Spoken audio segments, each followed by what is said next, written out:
प्रभु यीशु मसीह के महान और सामर्थ्य नाम में आप सभी को जय मसीह की।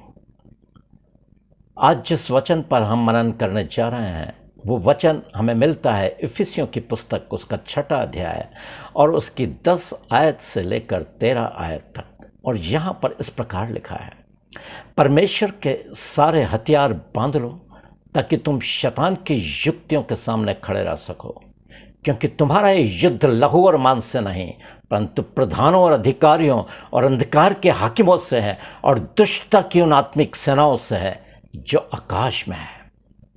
इसलिए परमेश्वर के सारे हथियार बांध लो ताकि तुम बुरे दिन में सामना करते हुए स्थिर रह सको। आमीन। आज जो विषय मैंने अपने लिए और आपकी आत्मिक उन्नति के लिए चुना है वो है आत्मिक युद्ध, कि शैतान के विरुद्ध हम आत्मिक युद्ध में किस प्रकार एक विजेता के समान आगे बढ़ सकते हैं। युद्ध निश्चित रूप से परमेश्वर ने पहले ही जीत रखा है, परंतु प्रभु यीशु मसीह ने उस युद्ध को जीतकर जो अधिकार मुझको और आपको दिए हैं उसका इस्तेमाल करना मुझे और आपको आना बहुत आवश्यक है। यदि जब तक हम आत्मिक युद्ध के विषय में और परमेश्वर के वचन के भेदों की बातों को हम गहराई से नहीं समझेंगे तब तक हम कभी भी शैतान का मुकाबला नहीं कर सकते हैं, क्योंकि शैतान मुझसे और आपसे अधिक वचन को जानने वाला और वचन का ज्ञाता है। परंतु उसको हराने के लिए हमें वचन की गहराइयों में आगे बढ़ने की आवश्यकता है, क्योंकि वचन में परमेश्वर कहता है, मेरे ज्ञान के न होने के कारण मेरी प्रजा नाश हो रही है। आज परमेश्वर का ज्ञान का होना मेरे और आपके लिए बहुत आवश्यक है, और यदि हम परमेश्वर के वचन के भेदों को नहीं समझ पाते तो हम कभी भी शैतान का मुकाबला नहीं कर पाएंगे। आत्मिक युद्ध की सफलता पवित्र आत्मा की सामर्थ्य से परिपूर्ण विश्वास और अधिकार के साथ की गई वचन आधारित प्रार्थना पर निर्भर करती है। हमारी प्रार्थना की सफलता शैतान के विरुद्ध हमारे आत्मिक युद्ध की सफलता हमारे उस प्रार्थना पर निर्भर करती है जो वचन आधारित और पवित्र आत्मा की सामर्थ्य से भरी हुई प्रार्थना होनी चाहिए। यदि पवित्र आत्मा का अभिषेक हमने नहीं पाया, यदि पवित्र आत्मा का बपतिस्मा अभी तक हमने नहीं पाया, तो हम कभी भी शैतान का मुकाबला नहीं कर पाएंगे, क्योंकि आत्मिक युद्ध में पवित्र आत्मा ही एकमात्र वो मुख्य सहायक है जो हमको उसके ऊपर एक ज़बरदस्त विजय दिलाता है। और इसके लिए बहुत ज़रूरी है कि हमें परमेश्वर के वचन और उसकी प्रतिज्ञाओं को याद करके उसका इस्तेमाल हम अपनी प्रार्थना में पवित्र आत्मा की सामर्थ्य में होकर और पूरे अधिकार के साथ करें। तभी हम शैतान की युक्तियों का हम सामना कर पाएंगे। जब प्रार्थना में विश्वास के साथ वचन का प्रयोग पवित्र आत्मा की सामर्थ्य से परिपूर्ण होकर किया जाता है, तब वचन दोधारी तलवार के समान कार्य करता है, जो दुश्मन के मंसूबों को नष्ट नाबूद करके उसको छिन्न भिन्न कर देता है। जब प्रार्थना में विश्वास के साथ, इस बात को आप अच्छी तरह से समझिए, जब प्रार्थना में विश्वास के साथ वचन का प्रयोग पवित्र आत्मा की सामर्थ्य से परिपूर्ण होकर किया जाता है, तब वचन दोधारी तलवार के समान कार्य करता है और दुश्मन के मंसूबों को छिन्न भिन्न करके उनको नष्ट नाबूद करने की सामर्थ्य रखता है। इसलिए परमेश्वर का वचन कहता है, उद्धार का टोप और आत्मा का तलवार जो परमेश्वर का वचन है उसे ले लो, क्योंकि उद्धार का टोप और आत्मा की तलवार जो परमेश्वर का वचन है उसे हमें अपने अंदर लेने की आवश्यकता है। हमें परमेश्वर के वचन और प्रतिज्ञाओं को याद करने की आवश्यकता है। तभी हम शैतान का मुकाबला निडरता और निर्भयता के साथ कर सकते हैं। यदि वचन हमको याद नहीं है, या वचन हमको मालूम नहीं है, या वचन का प्रयोग करना हम नहीं जानते, तो हम शैतान का मुकाबला कभी नहीं कर पाएंगे। इसलिए बहुत ज़रूरी है कि हम वचनों को याद करने की एक्सरसाइज करें, और यही नहीं परंतु वचन का इस्तेमाल कहाँ पर और किस जगह और कैसे करना चाहिए यह हमें मालूम होना चाहिए, क्योंकि बिना वचन के ज्ञान के हम शैतान का मुकाबला नहीं कर पाएंगे। इसलिए क्योंकि वचन ही एकमात्र वो हथियार है जिसके द्वारा हम शैतान का मुकाबला करते हैं। क्योंकि लिखा है, बिल्कुल बाइबल में स्पष्ट लिखा है, उद्धार का टोप और आत्मा की तलवार जो परमेश्वर का वचन है उससे ले लो। हमें परमेश्वर के वचन को अपने अंदर लेना है। हमें परमेश्वर के वचनों और परमेश्वर की बड़ी बड़ी प्रतिज्ञाओं को और उसके वचनों को याद करते हुए और उसका इस्तेमाल हमारी प्रार्थना में करना बहुत आवश्यक है। इसलिए हमारी प्रार्थना वचन आधारित प्रार्थना होनी चाहिए। प्रभु यीशु मसीह अब हमको, एक विश्वासी को अपने अधिकार देते हुए उससे कहता है, देखो मैंने तुम्हें सांपों और बिच्छुओं को रौंदने का और शत्रु की सारी सामर्थ पर अधिकार दिया है, और तुम्हें किसी वस्तु से कुछ हानि नहीं होगी। प्रभु यीशु मसीह ने मुझको और आपको अधिकार दिया है सांपों और बिच्छुओं को रौंदने का। सांपों और बिच्छुओं को रौंदने का अर्थ यह नहीं है कि हम उन जानवरों को रौंदें, परंतु सांप शैतान का प्रतीक है, बिच्छू दुष्टात्मा के प्रतीक हैं। इसलिए शैतान और उसकी दुष्टात्मा को यदि नष्ट नाबूद करना है, यदि उसको पूरी तरह से तबाह करना है, तो हमें परमेश्वर के उन अधिकारों का इस्तेमाल शैतान के विरुद्ध करना आना चाहिए। इसलिए प्रभु यीशु मसीह ने हमको यह अधिकार दिया है, देखो मैंने तुम्हें सांपों और बिच्छुओं को रौंदने का और शत्रु की सारी सामर्थ पर अधिकार दिया है, और तुम्हें किसी वस्तु से कुछ हानि नहीं होगी। ये मेरा और आपका जीवित और सामर्थी परमेश्वर कह रहा है, तुम्हें किसी वस्तु से कुछ हानि नहीं होगी।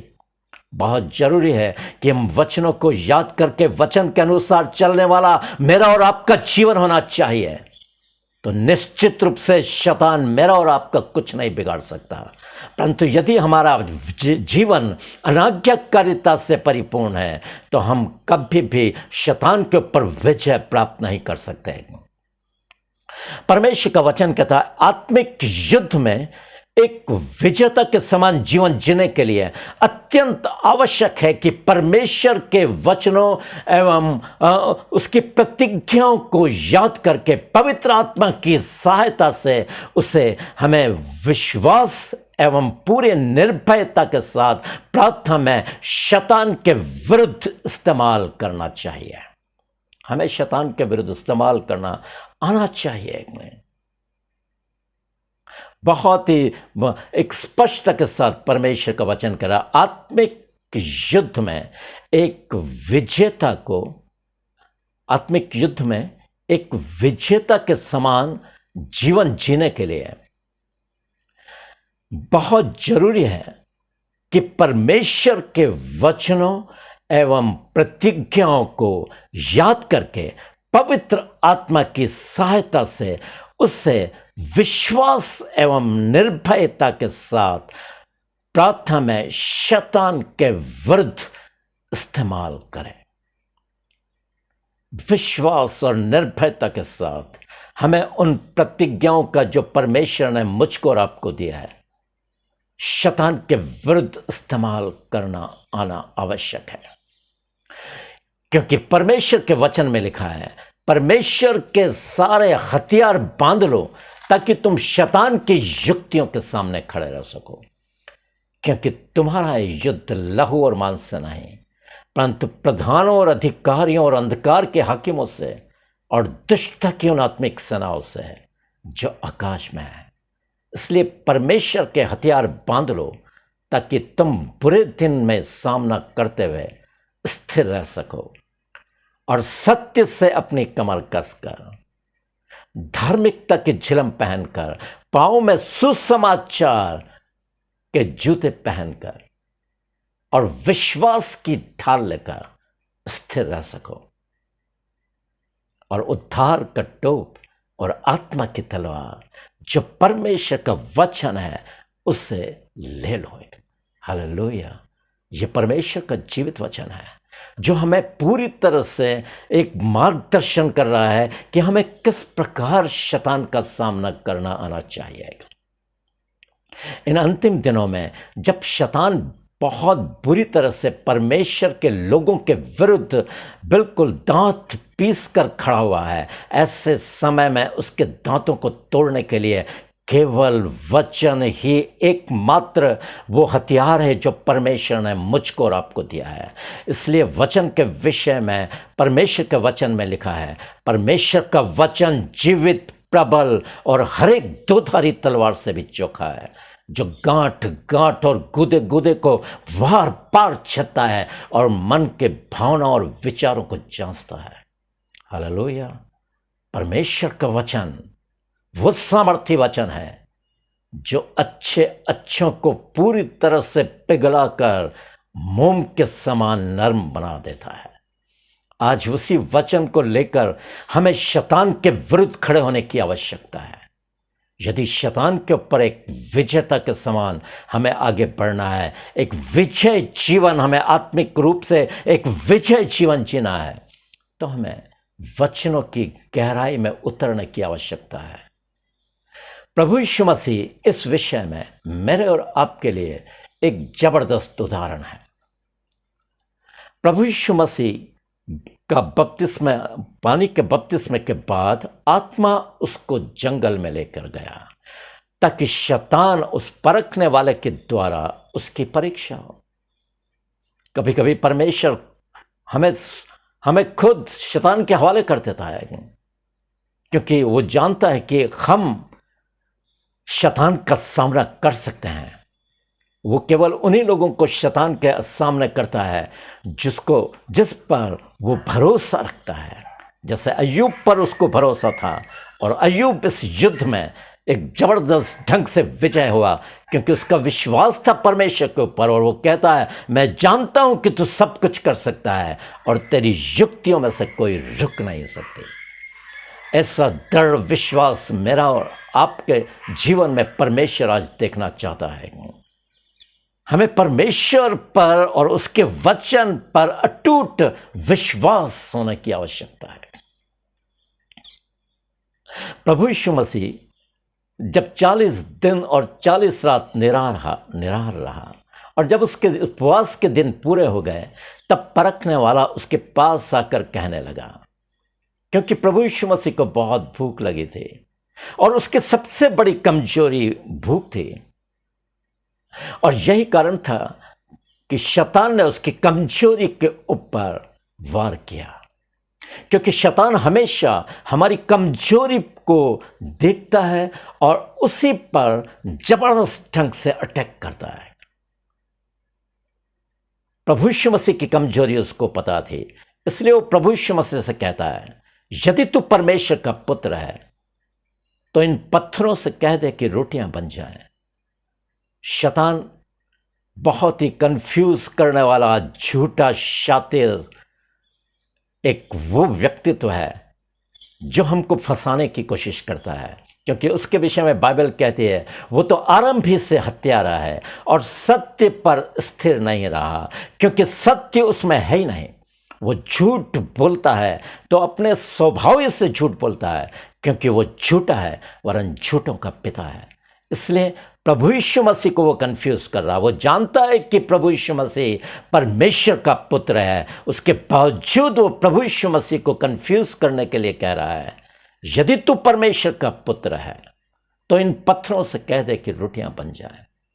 प्रभु यीशु मसीह ने कहा, लिखा है, मनुष्य केवल रोटी से नहीं परंतु हर एक वचन जो परमेश्वर के मुख से निकलता है जीवित रहेगा।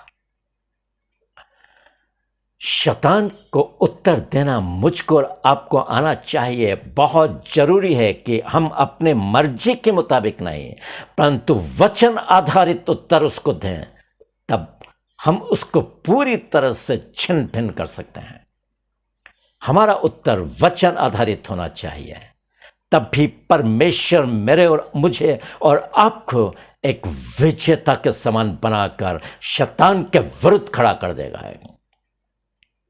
फिर वो प्रभु यीशु मसीह को मंदिर के कंगूरे पर लेके गया और उससे कहा, यदि तू परमेश्वर का पुत्र है तो अपने आप को नीचे गिरा दे, इस कंगूरे से नीचे गिरा दे, क्योंकि तेरे विषय में वचन में लिखा है कि वो अपने दूतों को आज्ञा देगा और वो तुझे हाथों हाथ उठा लेंगे, ऐसा ना हो कि तेरे पांव में पत्थर से ठेस लगे। मैंने आपको बताया, शैतान को वो वचन का ज्ञाता है और उसको जितना वचन हमको मालूम नहीं, उससे अधिक शैतान को मालूम है। और यही कारण है कि वचन के द्वारा प्रभु यीशु मसीह को गिराने की कोशिश कर रहा है, जो प्रभु यीशु मसीह स्वयं वचन है। और शैतान इतना भी नहीं समझ पा रहा है, और वो 91 चैप्टर भजन संहिता के हवाले से प्रभु यीशु मसीह की परीक्षा कर रहा है। तब प्रभु यीशु मसीह ने व्यवस्था विवरण से उसका जवाब देते हुए कहा, लिखा है, तू प्रभु अपने परमेश्वर की परीक्षा न कर। और फिर शैतान उसको एक पहाड़ के ऊपर ले गया और वहां से पूरे जगत का राज्य दिखाया और उसको कहा, यह सब कुछ मुझे दिया गया है। मैंने आपको बताया, शैतान झूठा है, जबकि उसको नहीं दिया गया था। वह जगत और उसका राज्य आदम को दिया गया था, परंतु आदम से उसने छीन लिया। और वो प्रभु यीशु मसीह के सम्मुख झूठ बोलते हुए कह रहा है, ये जगत का राज्य मुझको दिया गया है, यदि तू मुझको दंडवत करे तो ये मैं सब कुछ तुझे दे दूंगा। और प्रभु यीशु मसीह ने वचन के द्वारा उसको जवाब देते हुए कहा, लिखा है, तू प्रभु अपने परमेश्वर को दंडवत कर और उसी की उपासना कर। और उसने शैतान को कहा है, शैतान मेरे पास से दूर हो जा। और शैतान वहां से उल्टे पांव भाग खड़ा हुआ, क्योंकि शैतान कभी भी वचन के आगे टिक नहीं सकता। और प्रभु यीशु मसीह का ये एग्जाम्पल मेरे और आपके लिए रखा गया है, ताकि हम वचन के द्वारा शैतान का मुकाबला करना सीख जाएं। क्योंकि इन अंतिम दिनों में यदि एक आपको विजय जीवन जीना है तो आपको वचन का ज्ञान होना आवश्यक है। क्योंकि पहले ही मैं आपको बता चुका हूं, परमेश्वर कहता है, मेरे ज्ञान के न होने के कारण मेरी प्रजा नाश हो रही है। इसलिए इन अंतिम दिनों में हम परमेश्वर का ज्ञान रखें, ताकि शैतान की युक्तियों को पूरी तरह से धराशायी करते हुए हम परमेश्वर के संतान के समान एक विजेता का जीवन जी सकें। इसलिए परमेश्वर कहता है, परमेश्वर के सारे हथियार बांध लो, परमेश्वर के सारे हथियार बांध लो, ताकि तुम शैतान की युक्तियों के सामने खड़े रह सको। हालेलुया। परमेश्वर इस जीवित और सामर्थ्य वचन के द्वारा आपसे बातचीत करें और आपको बहुतायत की आशीषों से परिपूर्ण करें। आमीन। May God bless you.